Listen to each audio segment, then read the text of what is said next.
Toku Secrets is a podcast run by the Anime Secrets website. Check us out at animesecrets.org for more anime, video game, tokusatsu content. Remember to follow us on Spotify, Apple Podcasts, YouTube, or wherever you listen to podcasts today.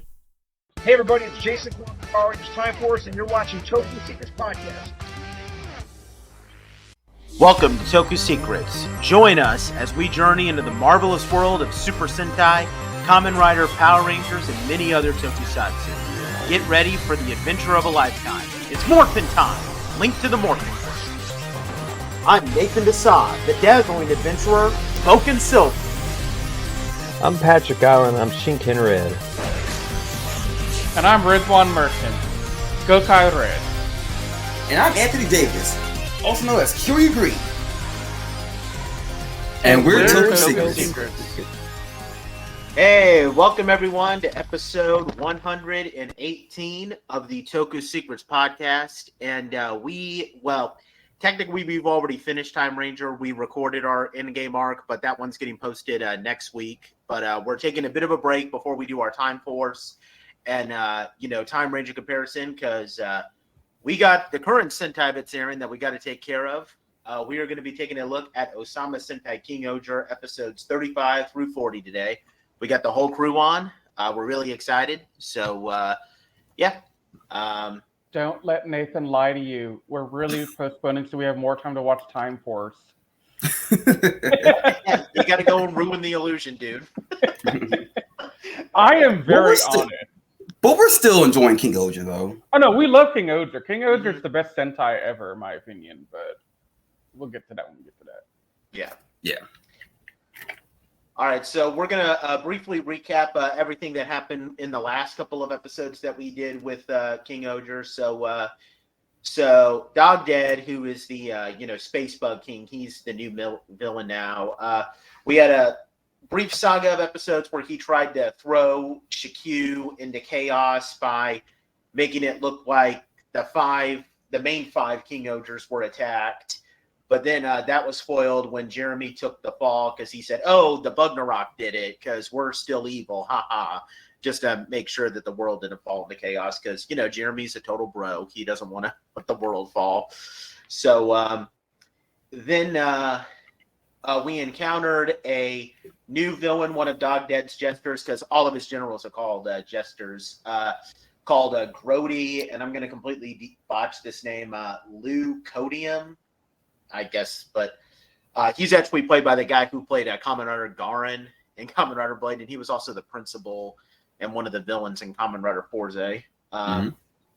So he was responsible for instigating God's wrath many years ago, and the King-Ohgers got sent to Earth by Dog Dead. Earth, I mean our world, not Chikyu. And it's there that they encountered the Kyoryugers. Except we didn't see a Daigo, Kyoryu Red, or Uchi, Kyoryu Gold, or any of the extra Rangers. So no Yayoi, no Torin, or King's Dad, or Keisai. I can't remember the name of the second Kyoryu Gray. But technically we did see No-san's sister, but no reference was ever made to her being Kyoryu Cyan. So, but anyway, they were now led by a new character named Prince, who is the son of Daigo and Amy, and he became a different Kyoryu Red, King Kyoryu Red, and they had to help them defeat a new Debos army that was created by Dog Dead. And actually, we got a little bit of world building in that little series because thanks to a stone tablet that Ian Kyoryu Black was taking a look at, Jeremy actually discovered that the King-Ohger's world, Chikyu, was discovered by humans who fled Earth, and they made Chikyu their home. So that's pretty cool. And then in the last episode, the King-Ohgers returned to Chikyu. They discovered that they were gone for 6 months. And in that time frame, not too much has happened. Just that Dog Dead has basically brainwashed all the people of Chikyu into obeying him, and all of the kingdoms are being controlled by by his jesters, and the jester that is controlling Shu Godam is Shugo Mask, who is Rackless. So, yep, nothing too big, not big of a deal. just typical Just stuff. Reckless coming back again. Yeah. Mm-hmm. Now, the episodes that we're taking a look at are all kind of, episodes that revolve around them trying to retake their kingdoms. So we're going to go over these one by one, 35 through 40. And by the way, just so the listeners know, King-Ohger has apparently been confirmed to be 50 episodes long. So we're probably going to do the last 10 altogether just to wrap it up, we want to do 5 and 5? Okay, that's cool. Well, that should be pretty easy to do because I think 45 just aired today. It did. So we it did. We can Okay. get that knocked out soon. Okay. I'm not worried about. Yeah, because I'm figuring the last 5 episodes are going to be in-game arc, and we're going to need some time to talk about it. Yeah. So, yeah. I'm kind of surprised that it's 50 though, because I don't know. The last couple of Sentai I know have been kind of short. Like I know Kira Major was like 45 episodes or something like that. So, And that's the same because I heard it's pretty dang good. Yeah, it's pretty good. I can't wait to get to that one. But enough about what the Sentais that I'm going to be watching later this year. Let's take a look. Let's start jumping in. We got episode 35, Don't Cry, Slack-Jawed, Tanuki. This episode revolves around the King-Ohgers trying to retake Inkosopa because, it controls all the news. So they're trying to say, hey, if we can take back this kingdom, then that'll prevent all this fake news about Dog Dead being spread. But only the guys go in because Himeno, and you'll find out why I'm putting air quotes around Himeno in the next episode, but we'll get to that in a little bit. She says that she's already taken back Ishibana, and Rita is busy rounding up all the criminals in Gokon. So the other 4 King-Ohgers go in, but unfortunately, they get into a fight with the Jester, who's taking control of Inkosopa, Hirubiru, if she has the power to control people by like whispering commands into their ears, and she's taking control of everyone in Inkosopa, including Yanma's right-hand man, Shiokara. And we actually get a couple of flashbacks about how Yanma, like Inkosopa used to be like this rundown, like just completely like destroyed kingdom. But Yanma said, hey, I can take this from the worst kingdom ever and turn it into the greatest kingdom ever with my technology. And Shiokara was all like, wow, this is a guy that I really like. I want to be just like him. And unfortunately, Yanma has to choose between killing Shiokara or taking back his kingdom, and he chooses, I'm going to let Shiokara be spared. And so he destroys this laptop that could have helped him save his kingdom, resulting in him taking back Shiokara, and then they're forced to retreat.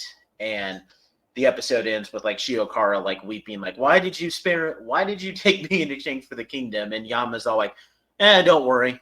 We're going to take it back and turn it from 0 to 1 again. So what do we think about this episode, guys? The first thing I'm going to say here, them Yanma stocks are on the heavy rise.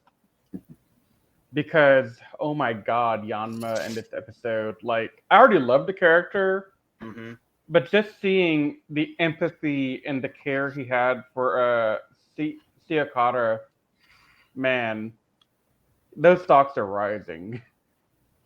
Would you say that it was a bro moment for the bros who Dude, okay, look, Yanma saw his bro and he felt so bad. He's like, bro, are you okay? Let me help you out, bro.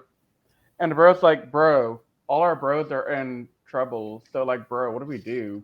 And Yanma's like, bro, we're going to avenge the bros. And for those that didn't catch on, Anthony asked me to do a reiteration of my bro rant from the Kamen Rider Ghost podcast we did a long time ago. Yeah. This is probably like 8 years ago, by the way, Anthony. and I still remember it to this day. Oh no, I still laugh about it, but I can't do it the same way I used to. I just imagine that little interaction of yours ending with Yanma staring off into the sunset. And he just says, "Bro," like very dramatically. And then Siakata is like, "But bro, I love you," and Yanma's like, "No, bro, I love you." Punches him in the face. And then he says, "Raccoon brains." Raccoon brain. Yeah, no. Not octopus balls. Yes, octopus balls. That's a new one. But yeah, I agree that his stock is going up. Like it's so funny how we just finished reviewing Time Ranger. Like I've been saying, and I still stand by it to some extent, that ISA is like the GOAT Blue. But I mean what I was messaging you in the chat. I'm like before this, I'm like, man, ISA is the GOAT Blue, and ain't no one ever gonna replace him. And here comes Yanma saying, "Hello, allow me to introduce myself." Like that's what he's doing. Yeah. Just take his spotlight, why don't you, man? Like, dang. Yeah. Look, I don't know, man. I gotta see the last 10 episodes, see how I feel about Yanma, like in terms of ISA. Yeah. Because man, that is a close race, and I'm kind of thinking Yanma's gonna win it. Kinda. Yeah. I want to see their full journeys to completion before I judge them. But man, this is gonna be one of those photo finish situations. Oh, dude, Oh, yeah. this and then Yellow. Oh yeah, dude. Himeno, Luca, and Domon. Man, Domon. That's a three-way. That's a three-way race right there. The one thing I do like about this, probably one of the things that I got the most out of this episode was it really showed. Because Yanma was a character that I was having a hard time really like figuring out how much he cared about his people, like his inner circle, I guess you want to call them, like his kiss asses, if I want to use the term correctly, that's been following him around all season. I wanted to. It was very kind of vague to me if he was like actually supportive and like cared about them as people, or if it was because they were like his wingman or something. And no, he cares. Like it's a very tough love care that he has, but it's almost like the Go Kaisers in that they try to act nonchalant, badass, tough around each other. But when worst comes to worst, they will go in without any questions asked. And the same thing is true for all of the royalty. Yeah. Mm-hmm. Well, I think for some it's a little bit more obvious than others. Like Himeno is very openly like supportive for her inner circle. Well, Himeno's a two-edged sword. We'll get to after this batch episode, I think. Yeah. Because I do want to get on with I want to do character analysis later in more detail. Yeah. Fair enough. But no, I have a lot of thoughts here. Yeah, I want to give the writing staff I want to give the writing staff a shout out that like I like how these episodes technically they don't retake Enko Sopa in this episode, but they were trying to. All these episodes where they're at least trying to retake the kingdoms. I love how it's saying, "Hey, this is a great opportunity to show how these characters rose to power originally." Like that's a brilliant writing. It is brilliant writing right there. And okay, so I just want to drop this thought here. We can explore it later. But we are, at this point in the podcast, 35 episodes in, and I think we've only had maybe one filler, if even that. And I was kind of watching this episode, and I was like, is this filler, or is this plot-driven, or is this... I don't know how to classify it, but because it has a little bit of like that filler feeling, but it's extremely plot relevant nonetheless. So just want to drop that thought. Driven. Yeah. You can totally tell that this guy only worked on Kamen Rider and never worked on Super Sentai before. Thank God. I hope Boom Odes or whatever it's called can do something similar, but I don't know. I'm kind of wary of their suits. If it can make up for the lack of the crappy suits, I honestly we'll give it a shot. No, we're gonna watch it, promotion. No, I know. I'm saying I hope it makes up. I hope that the show itself makes up for the crappy suits. Hey, and that's possible because I mean, spoiler alert for our next podcast. I despise the Ginga Man suits. I really don't like those suits, but the story and everything else about it is spot on. I can tolerate those lackluster suits. You don't like the Gingaman suit? No, I don't. And ever since I was a kid, I was never a fan of those suits. And I was 5 when I watched those suits in action. You know, the zigzags were the one I didn't like, but other than that, I like the suits. I mean, like them better than like other suits that we've gotten, like Lightspeed, for example. Really? I mean, what? The Go-Go 5 suits are sick to me. Yeah, I love them. I don't know. I mean, they're bottom 5. They're probably at like the top of that bottom 5 because I mean, I still think suits like the Ghost Sager suits and the O-Ranger suits are worse, but I'm still not a fan of those suits. Okay, but we can all agree Battle Fever J is Shut up! Shut up! Those are 100% the worst Sentai outfits. Yeah. There's no debate for this. But you were going to say something, Anthony, before I cut you off. I didn't mean to do that. Oh no, you're good. All I was gonna say was that like, wow, like this episode really was like legit. I like literally clapped when he decided to destroy that laptop, and I was just like, wow, like because it gave me such a like whiplash because I thought that they're gonna take back because here's my thought of the episodes. I thought each episode was gonna be them coming back to try to get their kingdoms back. But in this episode, it gave you the runaround like, this didn't happen this the way I thought it was going to happen. It just shows you that how good the writing is. Where I myself couldn't predict this. Mm-hmm. Mm-hmm. I'm giving it straight 10. Straight 10. All right, you're my answer. Straight 10. I'm giving this one. Yeah, I was gonna give it a 9, but the more I think about it with Yanma, I feel tempted to give it a 10. It's either a 9 or a 10 for me. Okay, I'm gonna go in the middle here and it's a 9.5. That's where I'm going to. I don't like handing out 10s just like money at a strip club, but but Whoa!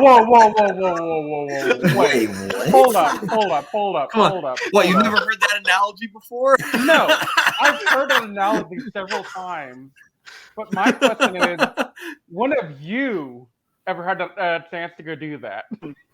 Never, but the analogy is hilarious, so I had a chance to use it, so I'm using it. But like, I don't like giving out 10s like all the time, but so I'm not going to here. But 9.5, it's I'll give it a 9.5 then too, like because I mean, an episode really just has to like blow my mind or like just give like amazing character moments. Not that it didn't have any amazing character moments because it does, but nothing like on par with like something like what Domon, like some of Domon's moments like later on in Time Ranger or something like that. It gave some much. I would say it gave some much needed insight into Yanma to kind of clear up some of like the more like iffy parts of his personality. Mm-hmm. And stuff like that. Also, paging Frankie about your comment, Patrick. Oh, you're gonna Frankie's gonna. I'm expecting a bold all cap WTF with like 4 question marks in my inbox in like 5 minutes. All right, let's move on to episode 36. Himeno's matchmaking strategy. So this episode, Himeno announces that she's going to be holding a contest to like see who she's going to marry. Because she's going to get married. With basically all the King-Ohgers except Kaguraki, because Kaguraki is out for this episode, and Jeremy also opts out. There's also a mysterious man named Romain Dearborn who gets in on the contest. But we actually find out pretty quickly that it's not Himeno, it's actually Kero Jim, another one of Dog Dead's jesters. And if you guys have been keeping up with this, you'll know that Kero Jim was also one of the original Bugnarok people who somehow survived. They still haven't explained that, but whatever. So Kero Jim is still in control of Ishibana, and he wants to kill the King-Ohgers at the ceremony so that he can throw Chikyu into chaos. But then, thankfully with, the help of her servants, Himeno is able to free herself from the dungeons. Dearborn helps her reclaim her caliber because it turns out that Dearborn is actually Sebastian, her butler. Because if you remember in the early episodes, they established that like Sebastian is actually like 25 or 26 and a decent looking guy, but Himeno was not like, I can't have you looking better than me. So she turned him into a really old looking man. Well, that's Sebastian. And we actually see the flashback on how he became that way. So that's pretty cool. And the King-Ohgers, they come together and they drive off Kirajim. And with that, the very first kingdom, Ishibana, Himeno's kingdom, has been reclaimed. And the episode ends kind of leading into the next one as Kaguragi. He approaches Rita at a celebration because he needs her help in retaking Tofu, his kingdom. So what do we think about this one, guys?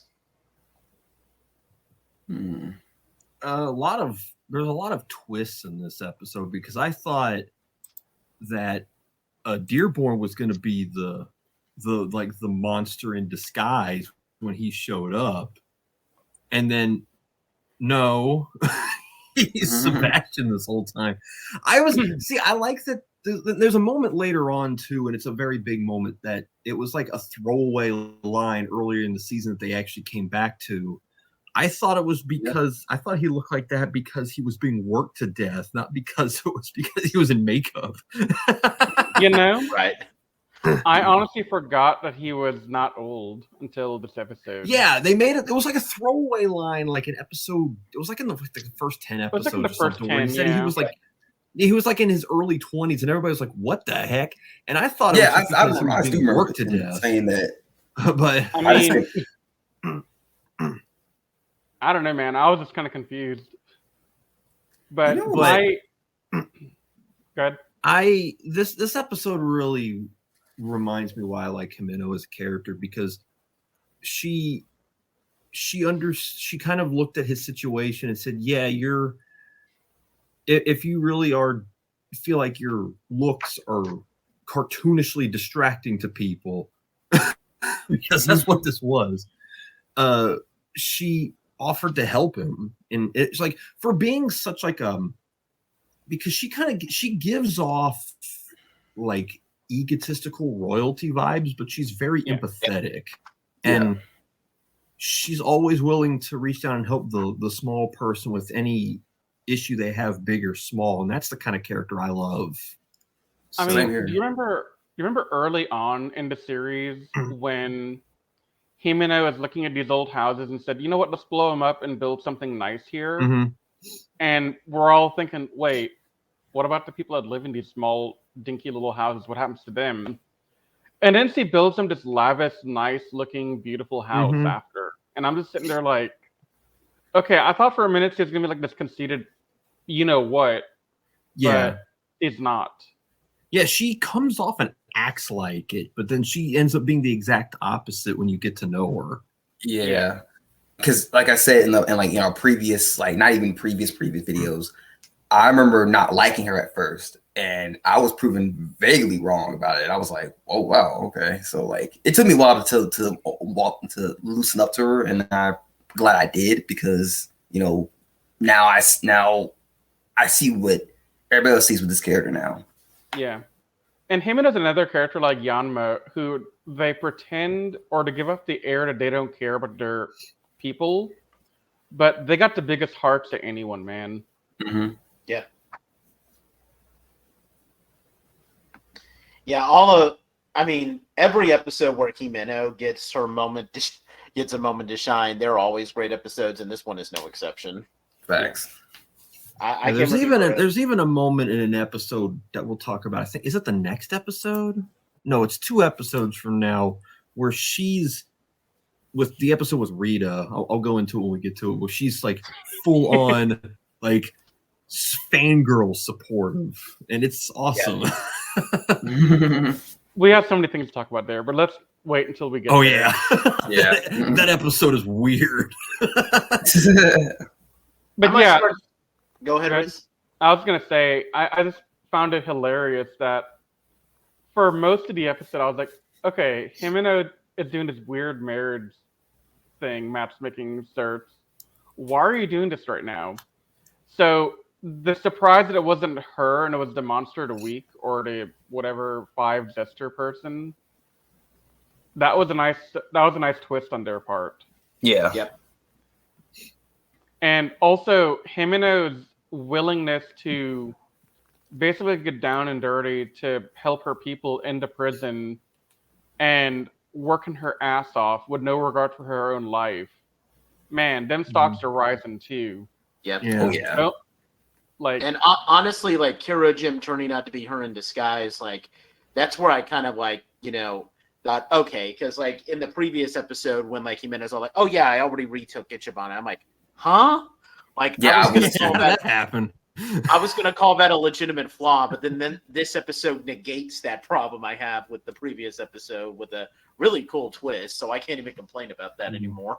okay, we have done this several times in this season now, where we get uppity in the beginning, we're like, wait, that's a flaw.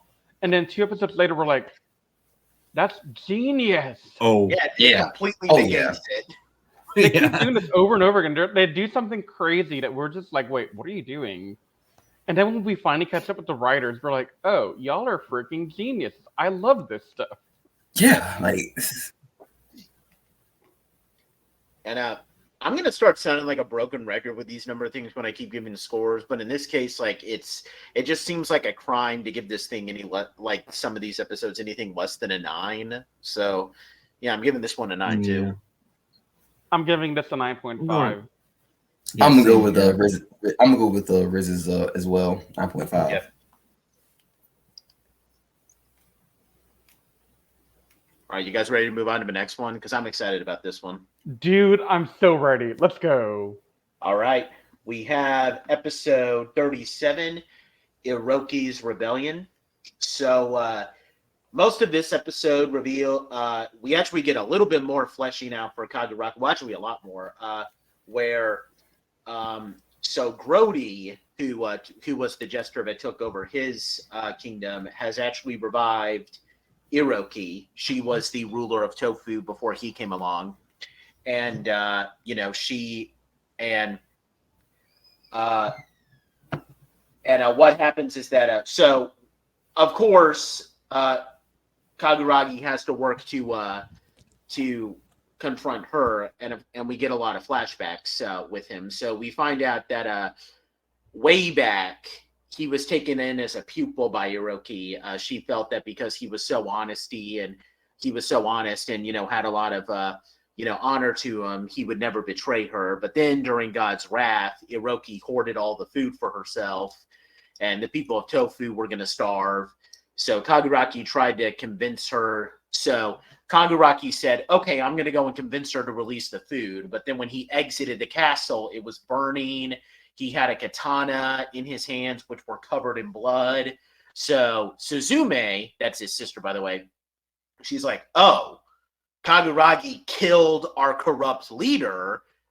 This is the new Lord of Tofu, and everybody accepted it. But we actually find out that Kaguraki actually didn't kill her. He just stood there unsure of what to do while the roof of the castle collapsed on her. So Kaguraki confronts Iroki here, and he reveals that Grody, he actually discovered that Grody had poisoned the rice of Tofu, and Iroki hid it from the people because she wanted to keep the kingdom's reputation intact. In other words, Iroki sacrificed herself. Like she said, I don't want my people to suffer, so I'm going to take the fall. Like I'm going to hide all this rice so that I can be looked at as a traitor, so that a new ruler who will be able to fix everything will, come along. And, and Kaguraki, even though he wasn't able to kill her before, he's able to do what he couldn't do before. He's able to transform. He drives Grody away, and when Grody retreats, Iroki's undead body disappears and he retakes control of Tofu, and that's how this episode ends. So yeah, we got a lot of revelation here, guys. So what do we all think about this one? Oh, can I start first? Yeah, go for it. Wow. So that honestly explains so much as to why Kakaraki is the way he is because like before he was honest and he like couldn't really tell lies or whatever.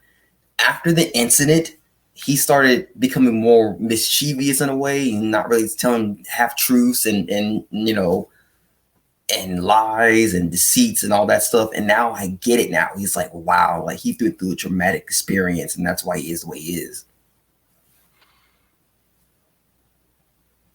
Well, more so that he kind of maybe understood that the king needs to cover for his people. So yeah, hiding details and just, you know, making those behind the scenes sacrifices is part of the job. And yeah, we saw that early on with him, like being kind of like a misdirection, the biggest like misdirection culprit of the team back when Rackless was still around. But man, there's a point in this episode where I forgot I was watching a Sentai. This was so dramatic in all the best ways possible, and it did a lot for Kaguraki's character because I think up to this point we've all agreed that he's been the most underdeveloped and underutilized member of this team. He needed an episode like this badly. Yeah, it's funny how you keep saying like you forgot that you're watching the Sentai. Because here's something that we probably should mention. Up until I want to say either 39 or 40, like we're not getting any mech battles, and the action scenes where like they're transformed are very little. Like this show, this show definitely isn't trying to be a toy commercial, unlike some other Sentais. No. Like this show is trying to be an actual legit entertaining show. Yeah, because I was watching this episode, and then when he henshined to fight Grody, I was like, "Oh right, this is a tokusatsu show." right. Have some samurai drama thing. All right. Yeah, no, I was like, I was so invested in what was going on. I was like, "Oh yeah, weird suits and monster fights." Yeah, that's why I'm watching this. Again, I hate to say bad. I mean, as much as I genuinely liked Cosmic Fury, I mean, if we're comparing this show to like the other show that tried to deviate from like the monster of the week type of plot, I mean, King-Ohger's just running away with it right now. Oh yeah, Mm-hmm. big facts. You want to say some stuff, Riz? Yeah, I'm going to start off by saying my trademark line for this podcast. The Kaguraki stocks are on the rise, man. Because someone just needs to make a book to those stonks meme pictures with just every King-Ohger. Yeah. and I need like a fancy photo of me underneath it going, yeah. No, but I just love the fact that we finally get something for Kaguragi. And while it's much later than I wanted, I think the payoff here is pretty awesome and amazing. Because in this case, we've had his character out there, and this is just an explanation of why he's like that. So I thought it was pretty awesome to get this finally. And I'm hoping it's not a one-off and we get some more like this before episode 50. But we only have like 6 episodes before the endgame arc really kicks in. Yep. But at least they gave him some focus finally that he really needed. Okay. What do we want to give this out of 10, guys? I might actually want to give it. I'm going to give this a 9.5. I give the previous one a 9. Like, this is a 9.5. It's almost kind of trying to make the case for a 10 to me, just kind of because I don't know. Like, I remember back when in the early time, I actually had Kaguraki as number 1. Now he's been down to the worst, but I don't know. I mean, he might be better than Gira at this point, if I'm being honest. I think this is a 9.5, and I'm starting to wonder how many times can I give a 9.5 before it gets old, but I don't think it will get old. I'm not going to give this one that high of a score because I still think it being centered around Kaguraki holds it back a little bit because up to this point he hasn't been nearly as interesting as Yanma or Meno. So I'll give it a 9, but man, it was still just if you wanted to single it out as an episode on its own merits, man, it's good. It is. Yeah. Very good. Anthony? I think I'm gonna give it I'll give it a 9 too. I was thinking about getting an 8, but I was like, nah, because I mean it's still good. And like Patrick said, it is about Kaguraki, and I wish we had more of this earlier on. But yeah, I'll give it a 9. Okay. All right. Now we move on to the next episode, which I think Nathan will end up giving a 10. Yeah. Calling it right now. All right. We have episode 38, Steadfast Idol Debut. So this episode, Rita goes undercover as an idol because she's trying to investigate the jesters. But most of this episode is the other King-Ohgers suspecting that I don't know. You want to become an idol? Maybe it's for very personal reasons. At first, Jeremy comes and he's all like, "Oh, you never met your parents and you miss your parents, so you think you becoming an idol, will help you find your parents?" And the Rita's like, "No, I know who my parents are. I've met them before." And then Imedo thinks like, "Oh, you want to become an idol because everybody's always hated you for being a judge, and now you want to be an idol so that everybody will love you." And then Rita's like, "No, I was fine being a judge. Everything's fine." And then finally Gira is all like, "Oh, the end of this Mofun manga is like, this whole thing where Mofun's gone and like Mofun's no longer needed, and you feel like you're no longer needed because you're a judge." And then finally Rita's all like, "Oh my God, I am undercover doing an investigation. Shut up."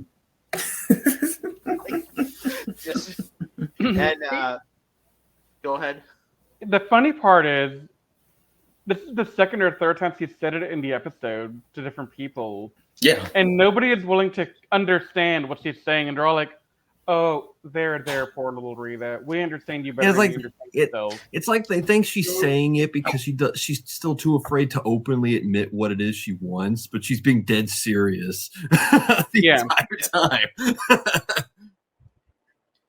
And by the way, she repels Goma. She's the only one who transforms in this episode, actually, by the way. Like, I've noticed that, like, in King-Ohger, like, if they just want, like, one ranger to, like, transform and, like, just destroy the monster, they're not too shy about, like, sidelining the other rangers. Yeah. Again, that's not something that you would see in other Sentai. It's almost like this writer. And I'm perfectly fine. I'm perfectly fine with that. I like it when a single ranger does the job by themselves. It's such a cool moment when it happens. It is. Yep. And especially when it's their character focus episode. Yeah, exactly. Oh, now that's how it ends.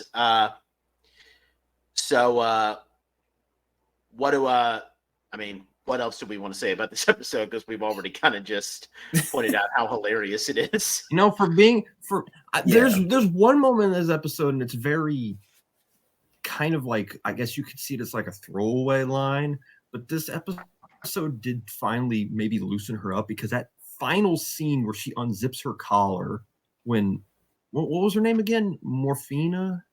I think so. Morphina, yeah. Morphina. It said that, you should be more comfortable around your friends. So she unzips her collar and stuff like, hey, look at that. She's loosening up finally. Yeah. Good. I want to see Rita be a little bit more, I guess, less stiff, because she has these moments where she shows more of her personality, and it's awesome. So I know, right? It's a small thing. I'll give this a 9 though, just because seeing her in an idol outfit and dancing was so visually jarring that I couldn't help find this hilarious. Yeah, Same here. I was like, what is this? Okay, so I love out of character episodes for characters. Like I'm never going to forget Himeno doing Kaguraki's stance with the crazy eyes. We got a couple of episodes ago when they swap bodies. like there's an episode of Bokenger that I really like where Boken Pink, who's usually like a tough tomboy, like no nonsense type of person, she has to go on TV and act like a total like, hi, how was everybody doing today? Like that, and it's really hilarious after you've seen like 20 plus episodes of her just being like this tough tomboy that doesn't take anybody's nonsense. Like, so, I mean, yeah, that. And seeing Rita act completely out of character where she's showing her face and singing like a typical idol is just that was very entertaining. And the Himeno I was saying, she was crying in support of her the whole time. It was awesome. It was so great. I love that it breaks the trope of like characters' motivations aren't what you normally think they were, because like this, like they said in the episode, oh, you're doing this because such and such, or you're doing this because such and such. Or like my parents, I'm like, no, I know my parents are, you stupid idiot.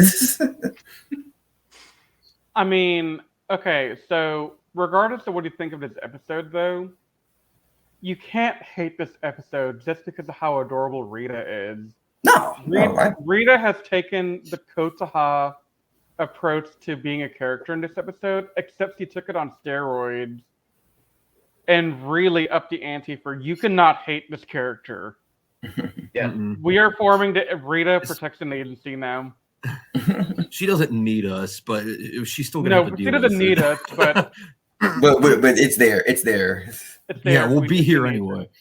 Honestly, it's a pity that, I mean, I like that she's purple. I'm cool with that. But honestly, it's kind of a pity that she's not pink because she serves the role of a Pink Ranger in the Core 5. But I'm honestly kind of sad that she's not pink because if she was pink, she would undeniably be like probably my number one Pink Ranger. I think they're not pink because they're non-binary. And they're trying to give purple to indicate that more than pink.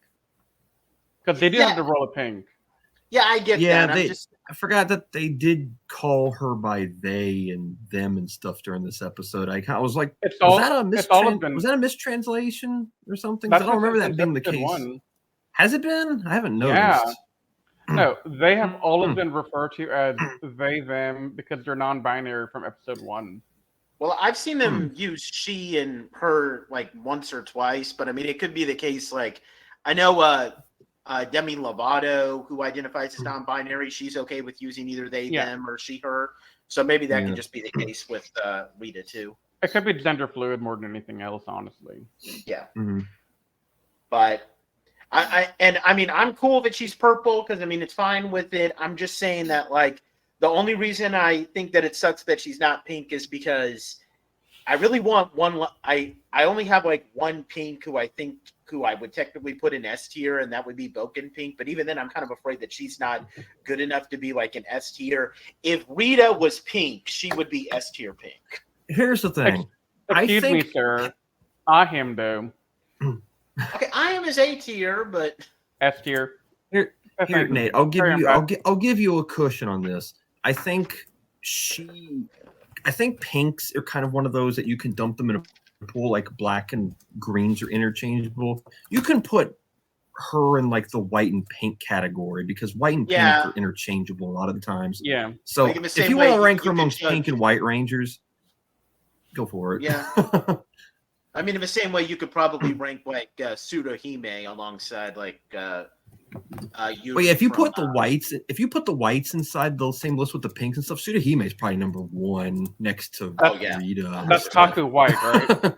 Ninja White, from Kaku Ranger, yeah. But what do we want to give this one, guys? 9.5. I'll be right back. All right. At 9. I'm going with a 9. I'm probably going to say 9.5. Sorry, Riz. Like I don't. I expected it to be your 10. Okay, it was a good episode. It did a lot for me, but it didn't do anything to justify a 10, dude. I want to leave one final note. I love how in that one shot before Jimeno started talking to her, she was in the mascot outfit and she was feeling up the wall because you couldn't see anything. And I love that visual gag. Yeah. What were you going to give it, Patrick? I give it a 9. Okay, cool.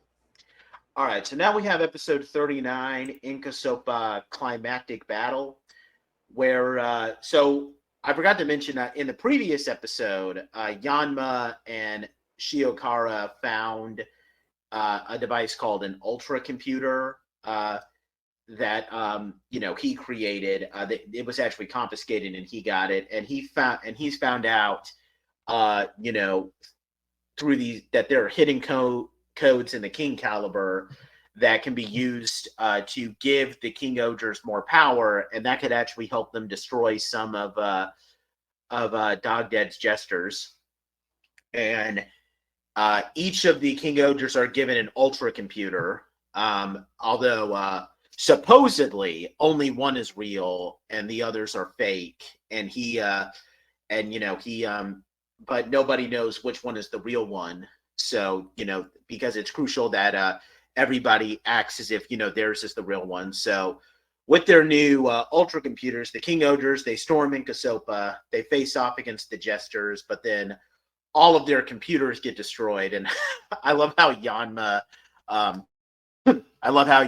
handles this whole thing. Like, he's the last one with his ultra computer, and he gets knocked down, and Hirabiru takes it and destroys it. And as she's doing it, Yanma has like his hand on this thing, like, oh no, she's going to destroy my ultra computer. I messed up. And then she crushes it, and it turns out to be fake. And then Yama's all like, ha ha, fooled you. They're all fake. The real one was already used to get those codes. I totally fooled you. The way that he just totally flips that was just, man, Yama. His troll side is amazing. Yeah. Never forget the giant whoopee cushion. That was iconic. I mean, he calls everyone Rakuten brains. Yeah. But so the King-Ohgers, they're able to use the codes on them, and it gives them a new power up, even though it's really just it's a major like CGI fest where where they have like all these like lights and like holograms generated from the shoe gods around them, but it increases their power. And with their newfound strength, they drive off the jesters, and for the first time, they manage to destroy one. They have Hirabiru cornered. They force Hirabiru to call off her brainwashing, and she does. And then she has Goma take her place, Goma using his body swapping technique. And they destroy Goma, but they're all left injured from the from the fight because the power was too much. And then we get a twist where so we're shown in some flashbacks that Rockless wanted to take out one of the jesters, and he was apparently working with Kaguraki to do this. But in reality, the reason why he did it was because he set up Goma to be destroyed. And why did he do it? Because he wants to be a jester. And Rockless is told, okay, I'll let you be a jester, but you have to go and throw Chikyu into chaos. So Rockless is just like Rockless is basically now just officially an enemy general. Like, this guy is just insane. So yeah, what do we think about this one, guys? I want to say I like the upgraded forms that they got because they've actually been foreshadowed. You want to know where? In the intro. Oh yeah, there's that part of the intro where they have like the idol like pictures of them. You see like the insect part like form over their bodies. When I saw them standing there with these, I was like, wait a minute. They've been teasing these since the intro, since the beginning of the show. But I don't know. There's just something cool about them weaving around with like giant like size and spider arms and Kaguraki having something coming out of his butt. That was weird looking. Yeah, that was man. that It made the. Yeah, no. Oh man. But it definitely did make the fights a little bit hard to follow.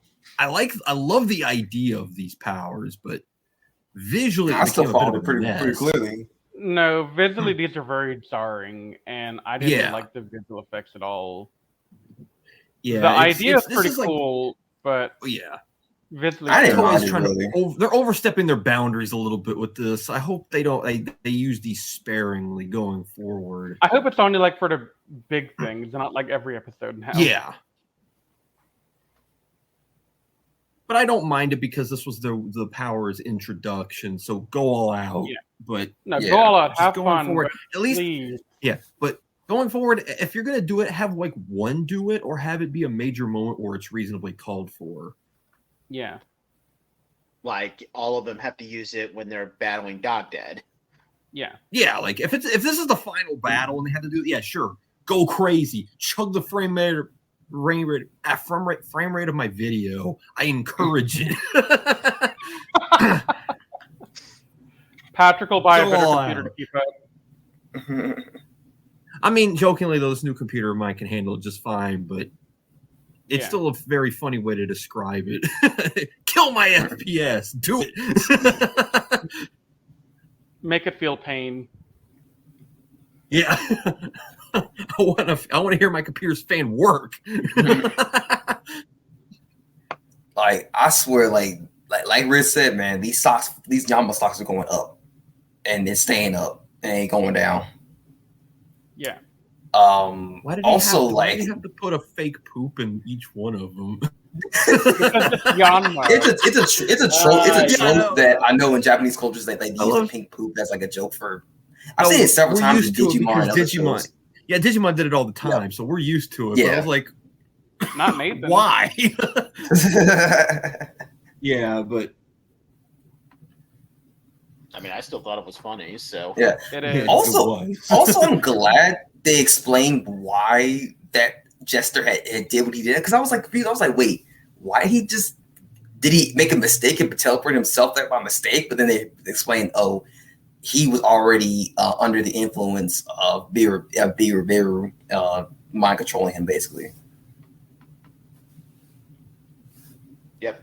That was an interesting twist. I was like, wait, what? Like how'd that happen? But then they explained it. That was pretty good. Were you going to say something, Riz? No. Okay. What do we want to give this one out of 10, guys? I am going to give it a 9 because those effects give me a headache. Yeah, 9. Y'all the only one that like the effects. I didn't mind the effects, really. I didn't. I mean, I like the effects. I think that having them all use them at the same time was a little bit visually disorienting. Didn't bother me. Also, could Kaguraki have not had a better power? Yeah, no.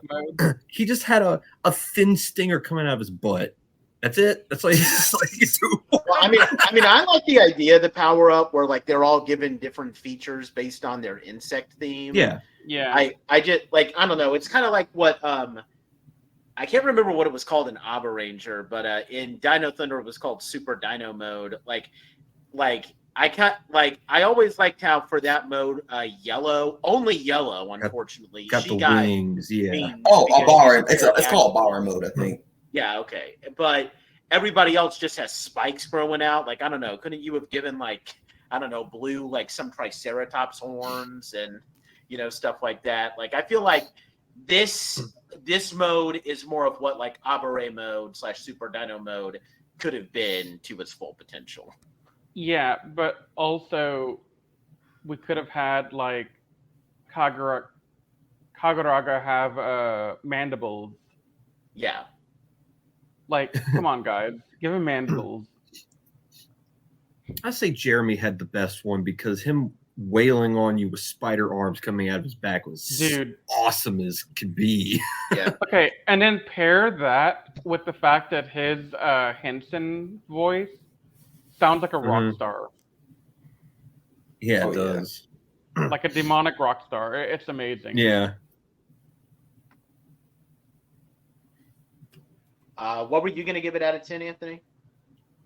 I know like y'all don't agree with this because like I said, y'all want to use it sparingly, but I'm gonna give it another 10. Like Yanma episodes or episodes that all work together as a team, automatic 10s for me. Sorry. Okay. Fair No, enough. I mean I know that. Good. Yeah, this episode was definitely a lot less story driven or character driven compared to the last few, but man, even though the action was a little bit hectic to follow with the CG, man, it was intense, and I love when the show goes all in on fights like that. So it's a 9 for me also. All right, so now we have our final episode in this batch, episode 40, I Am a King and a Prince. So Rockless has a plan to throw Chikyu into chaos. So Shugodum comes under attack, and Gira has to fight alone because everybody else is too injured, and they're being taken care of in Ishibana. He repels the attack with the help of Prince. Prince arrives again. He was called by Minitira, who Minitira actually accompanied them back to Chikyu, and Prince, arrives. He transforms into King Kyoryu Red, helps Gira fight off some of the foot soldiers. They have a brief moment where Gira congratulates him becoming a better king, and then he leaves on Plezuan, saying they'll always be connected by bravery. And a plan is revealed to Dogdead from Rackless that he's going to drive the world into chaos by framing Gira as an enemy, and he broadcasts to the entire world. He takes off his mask and reveals himself, and he also claims, and everybody believes him, including the other King-Ohgers, that Gira is a creature created by Dogdead. And the reason why the other King-Ohgers kind of believe this is because, well, he is the only one who can talk to the shoe gods. So there could be some truth behind that. And, Gira was, created by Dogdead to help, but now he's turned on humanity, and he's blamed for the previous attack on Shugodum. And Dogdead, in order to kind of keep it up, he actually brainwashes Gira briefly into calling King-Ohger to attack Shugodum. But unfortunately for Dogdead, the plan fails because King-Ohger refuses to attack because the shoe gods over the last couple of days have been acting weird. And now they have their own free will, and they refuse to attack, even when Gira, I'm putting air quotes because it's not actually Gira doing it, but Gira tells them to attack. And, this makes Gira realize, wow, you guys have your own free will. That's so great. He's crying tears of joy since, he's developed a bond with these shoe gods. And the other King-Ohgers, they take up their calibers after they realize, that the shoe gods are good and everything. And the episode ends with Gira aiming his caliber at Dogdead and basically saying, we're going to defeat you. And that's the episode. What do we think about this one? I'm going to start off here. I thought it was really random that Prince just appears for 5 minutes and then it's gone again.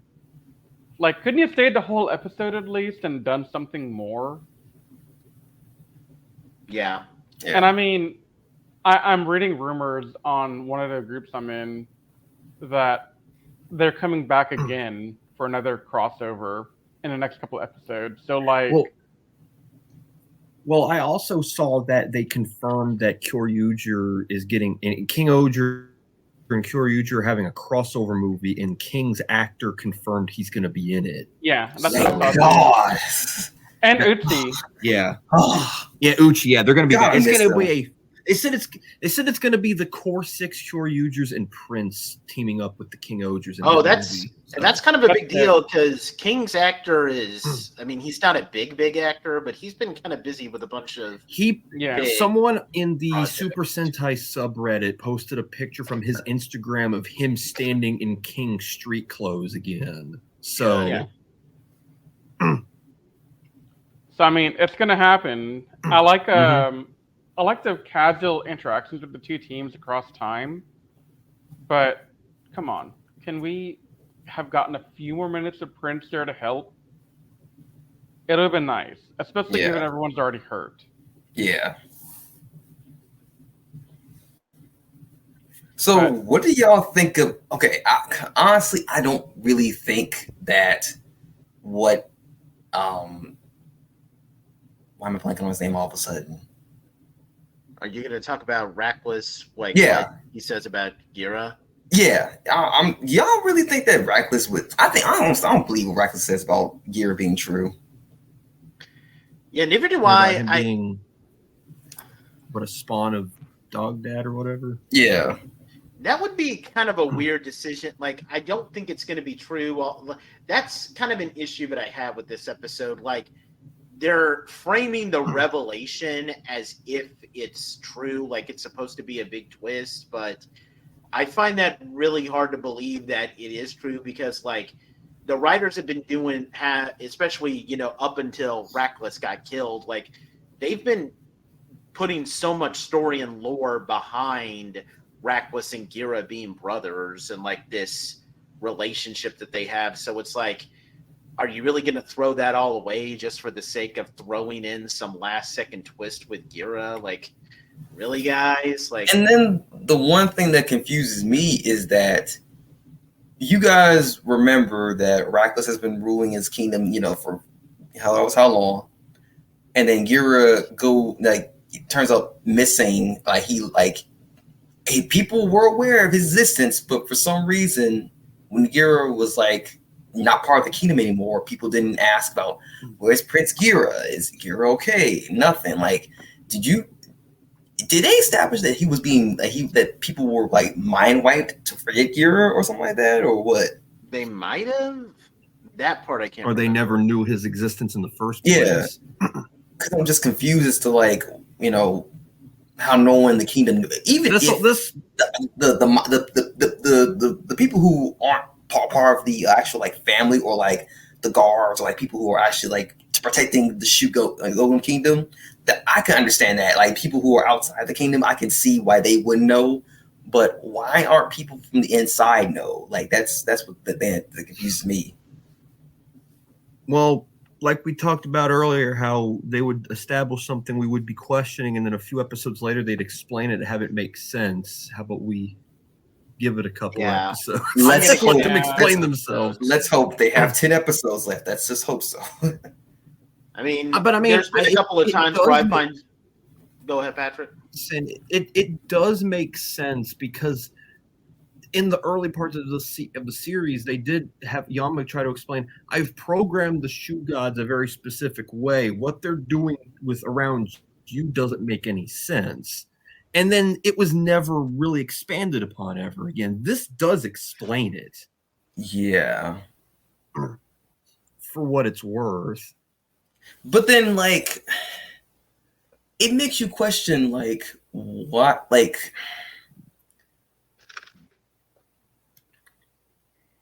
it's why would he decide to make a actual living human and have him not only age like a normal human being, but also take his time to make him grow and up to the point where he's literally gonna overthrow the king. What if he didn't do that? What if he didn't decide not to do that? But it's about free will, right? But I don't know. I mean, it'll be interesting to see where they go with this. Yeah, I'll see how they explain it first. Yeah, because I was really eager to watch next few episodes. I'm nah, I'll keep it. I'll just focus on these episodes. That way, when we get to the next review, I can't be oh, I know. No, I'm gonna do that. I'm just gonna wait until we're done here, then I'll watch the episodes. Biting your tongue. Yes. Riz, you want to say anything? Yeah, I have questions on a lot of what's going on right now, but I think, like Patrick said, it's best to wait and see how this unfolds because we ended at this weird spot where I think this is probably a 2-part episode, honestly. And so we're not going to be getting the full resolution here anyway to some of the things that happened. Yeah. But I do like this idea of the steel gods having their own free will and, having tears of joy that they're no longer under his control. And all I gotta say is, Dog Dead's about to be dog dead. I was debating on if I want to make that pun, but then I was like, you know what? I'm making the pun. I'm glad you did because that was funny. See, Nathan, I can make the joke puns wrote too. itself. It was just a matter of time. It's like the joke wrote itself. It was just a matter of time before one of us said it. You had the balls to be the one to say it. I mean, yeah. The only thing I want to, I know I won't shut up about this, but I really, and it makes me even more frustrated because one of these jesters does get a human form in Grody, but like the way that Dog Dead was like, screwing with Gira and, just like the way that he is and like, he's just like this guy with godlike powers, but he's like toying with them like kind of acting like how Pegasus is in like the first season of Yu-Gi-Oh, where it's like he's very intimidating, but he's like talking like a child. Like, why can't this guy have a human form? I want him to have a human form. He would be so much more interesting if he had a human form. Why does Grody get one, but he doesn't? I'm just so annoyed at that. Reasons. Honestly, he doesn't really need a human form for me, really, because like he's already entertaining enough as is. I just feel like I can take it or I can take it or leave it. Yeah. I'm not worried about the human form for these guys. I know, it's just he would be so much more like, I don't know, like again, like how I said, like how Bosco is an entertaining villain, but would he be nearly as entertaining if he was just always that monster? No. Like 100% of the time and didn't have the human form? But that's to make him more relatable to Marvelous, because you wanted Marvelous to have like a backstory that connected to this guy. Yeah, I guess. Yeah, like look at. Could you imagine Marvelous working with the monster? Yeah. Like, Bosco and Juzo benefited from it because they had a very deep personal connection to one of the Rangers in particular. So them having a human form would be their equivalent of an on-morph and on henshin form. Yeah. Dog Dad doesn't really have that with anybody. So I guess that's fair. I mean, he's still a very entertaining villain. I'll give him that. Yeah. I mean, this guy isn't. I mean, bicycle seat head. He's.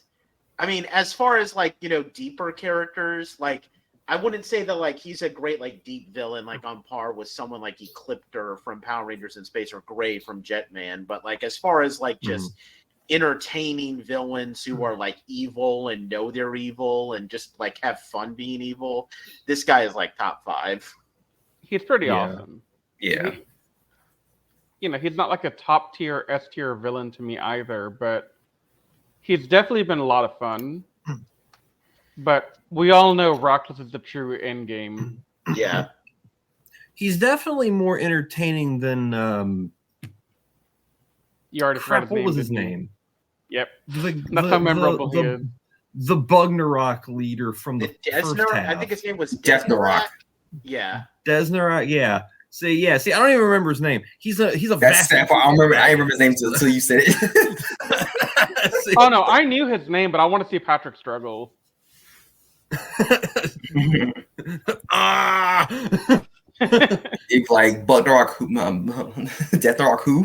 It was really funny to watch him struggling. That guy. That one angry bug-looking monster that always. Hang on. His name is Bro, because he fights for his bros. Oh man. What do we want to get, Bro? What do we want to get 40 out of 10, guys?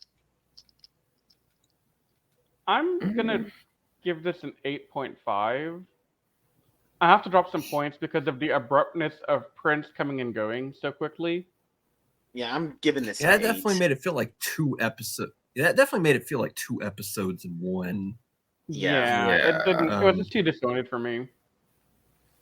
Yeah, I'm only giving it, but I think. You can go. Oh, I was gonna give it an 8 too, because not because of the whole stuff with the prince or whatever. That was okay, I guess, but like I'm gonna give it an 8 because of the whole confusing thing with gear. Really, that's my only issue. Is like just trying to make heads tails of what I just watched. I was like, what? Like, this is a setup episode for like a future thing, and maybe when I'm like looking at these episodes and I'm like doing my like episode by episode review for my blog, maybe my score for this episode will change, but right now it's an 8. Okay. Yeah, I think this is one of those where it's how good it is will be dependent on hindsight. Yeah. So.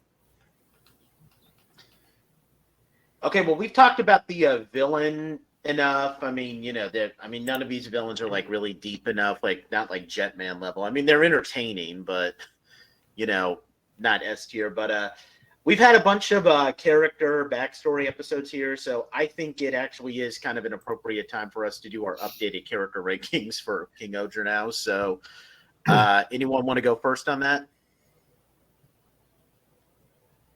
Someone else can. I'm still trying to figure this out. Me too. Okay, I'll go first then. No, go ahead, Patrick. Go for it. Okay, I'll say you can go. Okay, I'm still gonna put.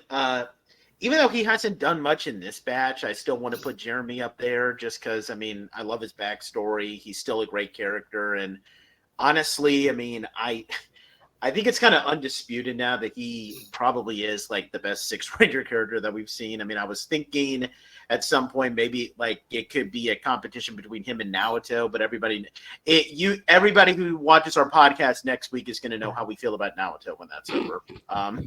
So I'm not gonna, and we're gonna do a whole different podcast. But so Jeremy is there. I want to put Yanma next because, I mean, this is a guy who's seriously making me question whether or not I think ISA is the GOAT Blue Sentai Ranger. So, I mean, it's kind of a crime for me not to put this guy at number 2 because, like, he's making his case for being the GOAT Sentai Blue. I want to put Rita next. I mean, she's great. I mean, she still has a good backstory. She's still awesome here. And again, I mean, if she was pink, I would put her as an S tier pink. But I mean, as Patrick said, I mean, if I want to lump like all the pinks and whites together and maybe put her in there, she's S tier. So, I mean, she's still an awesome character. Like Riz says, she should be protected, but she doesn't need us to protect her. So Rita don't need no man. They're a strong, independent person. Himeno, I mean, I still like. Okay, that's the one thing that sucks when we have a cast full of like great characters. When you put people lower, you feel like you're bad mouthing them, but you're really not. It's just a matter of like which characters are like. It's just a matter of like which characters are the best of the best of the best versus which are the best. And like Himeno's one of those cases. I mainly put her lower just because. I mean, I still think she's awesome, but maybe it's also just kind of like on account that like. I think she will be in like a top 5 yellow for me, but not quite. Probably better than Luca, but not. I still think Kotohan, Domon are a little bit better than her, but she's still number 4. Kaguragi, I mean, he goes up there now. I mean, we finally got an episode fleshing him out. Maybe it's just because I mean, there's not that many good Sentai Blacks, but I'm feeling half tempted to like redo my top 5 Sentai Blacks because I recently posted one on my blog. Maybe I would take out either Ian from Kyoryuger or actually no, Ian is the only guy, and maybe like put Kaguraki as like number 4 behind Boken Black, Mega Black, and everybody knows who the number 1 Black Ranger is in Sentai. It's Guy Black Condor, but but he's still a top 5 caliber guy. Maybe not quite an S tier yet, but he's still an A tier. If you know what I mean. So yeah. And then there's Gira, just because I mean, I don't know, Gira, not a terrible character. He's not a bad red. He's not stealing the show or doing any focus, but the bigger problem is that he just seems like the most boring to me. Like, I mean, maybe that'll change with this twist twist if that actually is a twist with him and Dog Dead, but we'll have to see in the next batch of episodes. Yeah. So, at a recap, my ranking is Jeremy, Yanma, Rita, Himeno, Kaguragi, and Gira. Right. I guess I'll take up next. I'm probably still going to put Himeno at number 1 for me. I just love her personality far too much to put her any lower than this at this moment. Man, probably Yanma would go number 2. What everybody else has said about him already. I don't think I need to explain him anymore. Jeremy, number 3. Rita, and between Kaguragi and Gira, it's a little bit difficult for me to rank those two one over the other. I think Gira is ultimately going to end up being above Kaguragi in my final rankings when all said is done. But at this point in time, I'm going to put Kaguragi and then Gira at the bottom. Because there's stuff about Gira that we haven't experienced yet that could either make or break him in terms of grand scheme of Red Rangers. So yeah, we'll see. All right, Riz, Anthony. I think I'll go next. Obviously going to be Yama's obviously up the top. It's my first one, obviously. No bars. I already explained myself. I don't need to explain more about why he's number 1 for me. Second is Himeno, for obvious reasons. Rita's third, for obvious reasons again.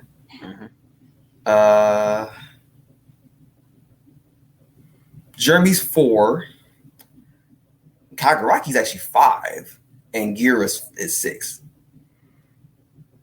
Okay. It's amazing how like Kaguragi was like at the bottom of like half of ours, and now that one episode has at least brought him up. Yeah, it really did. The thoughts are rising. And I'm not putting Gira at the bottom because I don't like his character. Like, it's just difficult because like he's a good character, but he's just not. There's still characters who are better than him, if that makes sense. He's a B-tier character and a season of S-tier character. Yeah. Well, that's the problem up to this here. point. Like, because honestly, he could be a lot worse. Because I would have put him way below Ryuya if he was just that bad. Just understand. Okay, we're going there, aren't we? Okay, it's my turn. Dude, he's gonna post the Time Ranger in-game arc after this one. So don't start the running gag before the episode. There's your start the running gag comes out.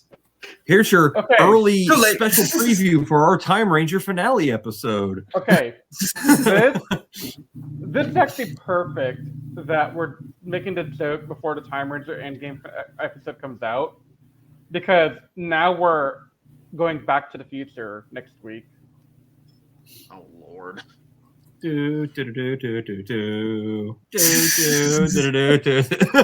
Okay, but now you're done, right, Anthony? You got all yours out? Yeah, I'm done. Okay, so Himeno is number 1 for me. Yanma goes to number 2. I think Rita is still number 3. Jeremy's number 4. Kaguragi number 5. Gira number 6. And again, this doesn't mean anyone is a bad character. It's just my personal preference of who resonated with me more for some reason or the other. Himeno had an amazing character arc throughout. Yanma stocks are rising beyond comprehension, but Himeno is still the GOAT of the season. Rita's too adorable. She's exactly like Kotahan. You cannot hate, and you cannot bring her that low. Hell, even number 3 is too low sometimes.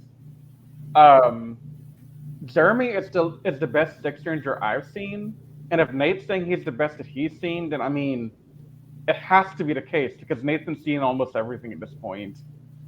Yeah, I still need to see the Ninja through Kira Major 6th. Don't worry about Ninja, it's fine. Okay, I know, but I mean, at the very least, Kirame Silver has to be a good character. Yeah. Yeah, he's a great character. Okay. And Kaguragi, the episode in Dispatch really did him some favors. Gira, I do want to take a minute here and give him some props that we have not given him yet in Dispatch. He's not as annoying anymore. No. Like, he barely does the evil routine of, I'm the evil king! Ha ha ha ha ha ha! Yeah. So, I gotta give him some props for that. He has gone up in his stocks because of that alone. This entire, him being created by Dog Dad or whatever, dude, I don't know what's gonna happen there, but it's entertaining, it's interesting. We're gonna see what happens next time.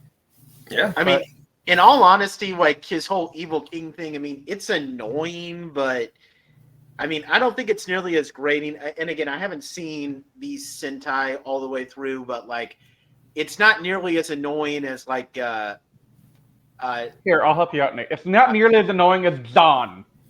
Okay, yeah, I was There it going to is. say that, but if we're talking about the There it is.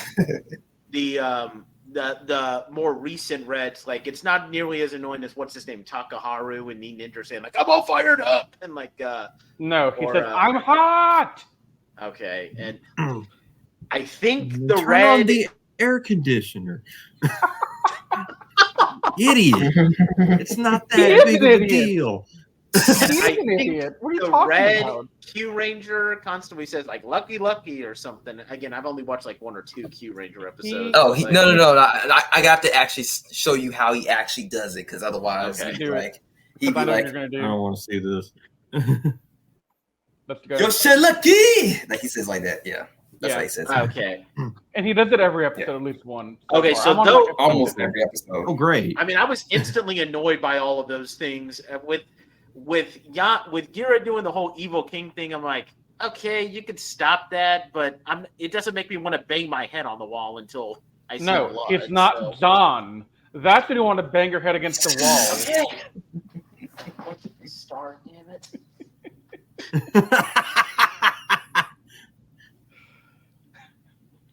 Okay, yeah, there it is. And Look, I only did it because Anthony won't stop with his little tirade now, so I have to counteract it with my tirade. yeah, but Anthony doesn't even worse because I mean people can't even see this, but like Anthony has to put Ryuya sucks in his little name now on the podcast screen.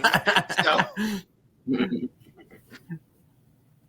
and again, like I mean, I'm starting to think, and I'm going to spoil this when we do our next podcast. I'm starting to think, like maybe just for the sake of kayfabe, like everybody else has a character that they hate. I might as well just start saying, "Man, I hate King of Yellow. He's like the worst Yellow Ranger ever, and he sucks." Like just for the sake of kayfabe, like I just totally spoiled that, but still, Nah, like you're gonna not be able to compete with me. Don't worry. yeah. Anthony still Oh, works with God. you. Don't worry. Now it's a challenge. Great. That's what we need. I mean, I don't even think he's the worst Yellow Ranger ever. I'm in my own league. I don't even see this competition. I'm just doing my own thing.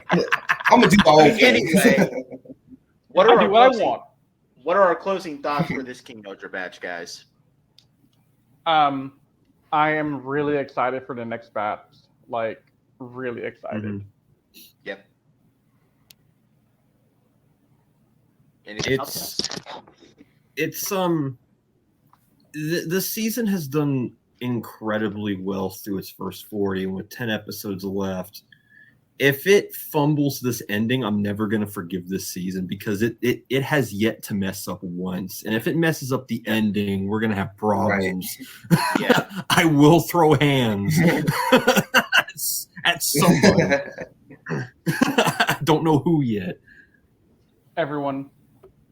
Everyone's going to get some of this. The 2-piece with a biscuit. Excuse All me, right. what? You never heard that before? It okay. Now I have to actually explain this to you. Okay, No, wait until we're done. Wait until we're done. Podcast. 2-piece is okay. Well, it ain't anything bad. It's just another way of saying I'm getting to punch somebody in the face. With Anyway, that's so that wraps up this King-Ohger segment. We will be doing King-Ohger again. Like we said, we'll be doing up to episodes 45 next, because wherever unless the in-game arc starts a bit earlier than that, in which case we'll just cover as many episodes up